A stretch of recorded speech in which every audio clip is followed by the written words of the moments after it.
My wedding silenced them all. Some people are born sisters. Mine was born my rival. From the moment I could walk, she hated me. If I got praise, she found a way to twist it. If I earned something, she snatched it. The cruelest cut came when I was 17. I'd worked myself raw for a full-ride scholarship to Columbia. It was my ticket out, my dream. But somehow, my acceptance letter was rerouted, my paperwork sabotaged, and guess who ended up at Columbia instead? My sister. I swallowed the pain, told myself life would give me another chance. But betrayal has a way of multiplying. Years later, when I was finally ready to build a new life with the man I loved, she struck again.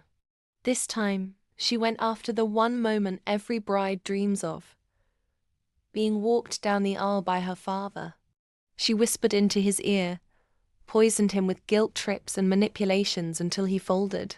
1 week before the wedding, my father sat me down and said, "I can't walk you down the aisle. It wouldn't be right." And then came her smirk, the same one she wore the day she stole my scholarship. That was the last straw. The wedding day arrived.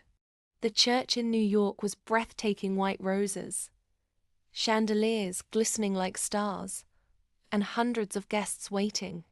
My father sat in the front row beside my sister, both of them certain I'd be forced to walk alone, humiliated. The organ played, the doors opened, all eyes turned. And there I was, radiant in white arm in arm, with a man whose presence made the entire room gasp.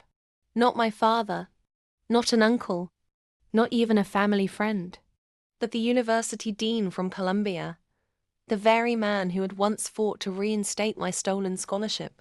He had seen firsthand how my sister sabotaged me, and he never forgot. Years later, when I called, he didn't hesitate. Gasps rippled through the church. My father's face drained of color. My sister's jaw dropped, and suddenly the smugness evaporated, because everyone knew what his presence meant. The truth was no longer buried. When we reached the altar, the whispers had already begun.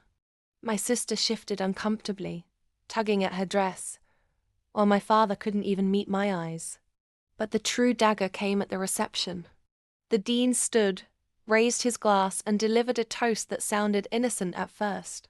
He spoke of perseverance, of how some people rise despite betrayal, of how character is forged in fire.